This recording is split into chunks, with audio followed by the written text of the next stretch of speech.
Hey guys, what's going on? It's Sky from Pixabyte, and today we're going to be taking a look at the indie horror title Anna Extended Edition from developer Dream Painters.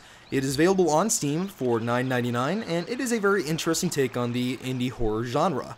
As you can see, this game doesn't really look like it's a horror game because, I'm walking around in a meadow of green grasses, there's bright sunlight, I'm next to a babbling brook, I'm in the idyllic Italian countryside next to a sawmill that is abandoned but kind of has a rustic charm to it. So it doesn't really look like a horror game in the outset, but it does become rather disturbing later on. And it's a very interesting horror game. That's coming from a guy who's never particularly liked horror games at all.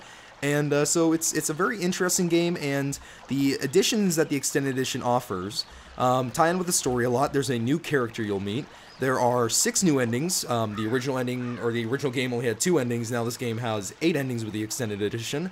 It has improved graphical qualities. As you can see, this game is actually quite pretty. And it offers several other things. The game actually really, in a lot of ways, just greatly improved with the Extended Edition. They went in, kind of enhanced the gameplay mechanics, they went and gave new endings, they improved the graphical quality, and so on and so forth. It's a very rounded out kind of Extended Edition, and it was definitely one of those times where I was thinking, wow, they actually did add a lot with an Extended Edition to this game. And so if we go over to this main door, which is the entrance to the abandoned sawmill, we will go and try to open it, and it will say it won't budge. Well, if we go and try to use the little boulder that is acting as the button or the press for this door, we'll be told that it looks broken and that maybe we can fix it somehow. Now, we can't do that right now, but we can go and get the pieces that are necessary to do that. The first thing we need to go and do is look at this eye-shaped notch. Now, when we go and analyze it, it says that it is a magnificent carving. Despite its simplicity, the etching was masterfully crafted. There's something inside. Now, obviously, if you have a masterfully etched or masterfully crafted etching, you need to go and make sure that you crack it open if it has something inside of it. That's just the way art works. So we're going to go ahead and take this pebble, and it's going to go into our inventory. Now, if I go and click on the middle mouse button, you'll see that we have a full inventory. It also has a sanity bar, and so we will have the myself option, which is basically just going and clicking on things, analyzing them. We have the cigarette lighter, which can be used to go and light things on fire.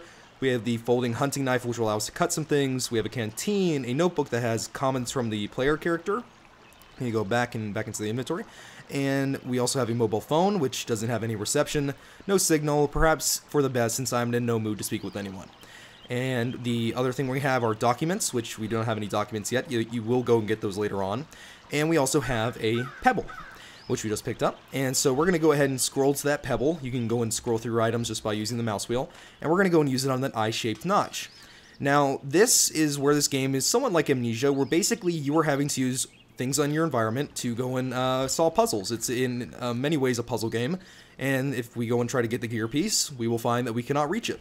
Now, naturally, you need to go and find something to either boost yourself up or to pick yourself that gear piece from the ledge. And you go and find maybe like a, I don't know, maybe a pole or kind of a stick or a branch. Hey, look, there's a tree over here, and maybe it has some dead branches or something, I don't know. And hey, actually, what luck. It's a wooden branch right here, and we're going to be able to go and use it to go and get that gear piece down. So, as you can see, this game requires you to go and infer a lot from the environment. You have to go and make sure that you're paying attention to what's around you.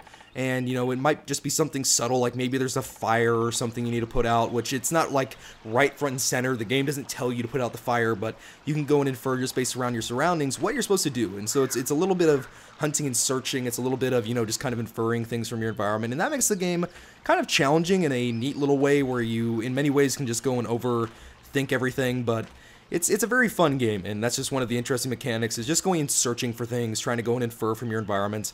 And as we see, that gear piece we got from the etching is only half complete. It shows that it's only a half complete gear piece, and so we need to go and find the other half. Well, if we look over here, and there are not any sheds or anything, I was looking for a shed when I first played this game, but if we go over here, there's a pile of rocks, and if we go and analyze it, it says that there are some flowers around this pile of rocks.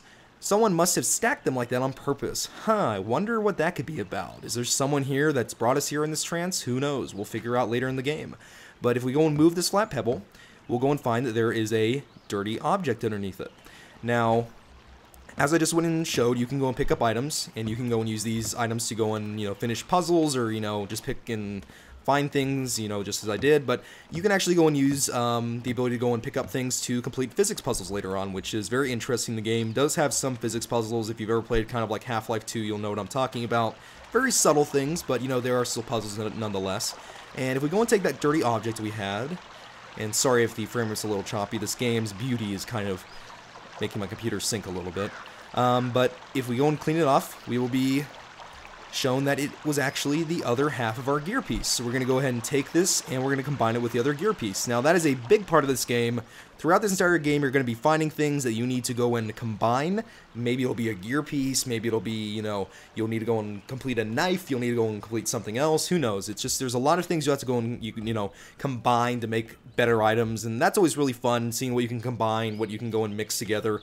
And so we have this gear piece, but we can see that it is not quite fixed. It still has a crack down the center, so it's not like we can really use it. And yet we need to use it to go and fix this kind of lever mechanism, or this kind of, what do you want to call it, like a pressure pad mechanism. So if we go over here, we'll find that there's actually a little door, and the little door is tied together with some little string. I found that very funny, I don't know why, but we have a little staircase, and underneath it is a little door with some little string. And I just found that very funny, my kind of humor. But if we go and take our knife and we go and cut the little string, it will go and sever. Now we have some little string in our inventory. Now we can go and open up the door, and we will find that there is a cracked wall in our way, which is not good. If we try to analyze it, it will say, no way, I can't make it with my bare hands. You can't just pummel that cracked wall. That'd be stupid. What are we going to do instead? We're going to go and take this branch we got and use it like a club. Just like that. So now that we've broken away the wall, we can see that it is a very dark and kind of, you know, obscure place underneath the stairs. Can't see anything. The light outside isn't really traveling inwards. So we're going to have to go and infer from our environment that this dry branch will probably make great kindling. If you've ever gone, you know, hunting, or if you've ever gone out in the woods, you know that dry branches are perfect for kindling. So now we can go and use our lighter, light it up, and now we have light. Let there be light. We now get to play as God. So now we're going to go ahead and try to finish our mechanism, right? We're just going to go and put that gear piece in there. And there it is. And no, it's broken into two pieces. We cannot yet put it in that mechanism. So what do we have to go and do? And this honestly took me a very long time. I was looking for maybe there was going to be glue or something, or maybe I'd have to go and like mash together some berries and go, you know, Bear Grylls style and just kind of do some improvised fixing up of something. So I was rather confused by this, but it turns out you just had to take this little string and tie it together with the broken gear.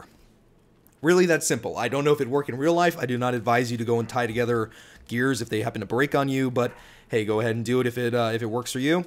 But we're going to go and take this this completed gear, this fixed gear, and we're going to go and put it in the mechanism. So as you can see, it should work now is what it says, and that means that, and whoops, I didn't mean to go into the inventory menu, but if you go and press on this boulder, it will go and open up the door for you. But the thing is I don't want to go through this door. I want you guys to go through this door because the adventure that waits is very, very fun. It's a very interesting game. It will go and learn about you, which I think is so cool. It'll actually go and try to learn what scares you, and that is probably by far one of the coolest things about this game.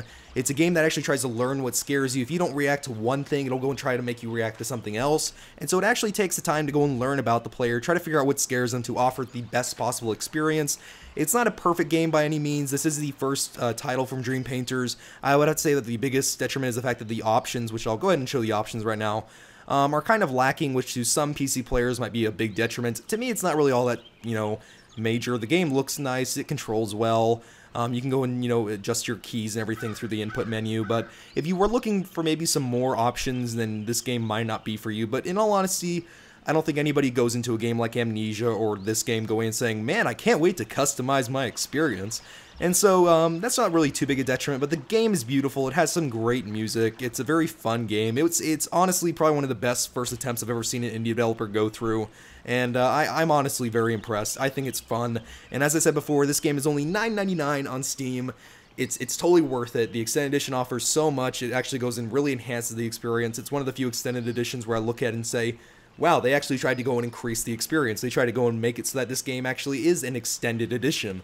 And so I was very impressed with it. I think it's totally worth the money. And I'm not even a horror game fan. I'm a wuss. I hate horror games. And so I even found it rather fun, and I got spooked, I'll admit it. But it's a very fun game, and I highly suggest that any horror fan goes and checks it out. It's a very fun game. And without any further ado, I guess I should go and end this off by reminding you to check out pixabite.tv for more indie news and videos. And if you want to go and follow me, make sure to go and follow me at Twitter at at SkyGW. Sorry, I almost tumbled over my words there, but hope you guys are having a great day. And before I go and ruin this commentary by tumbling over my words anymore, I just want to go and hope that you guys are all doing well, and goodbye.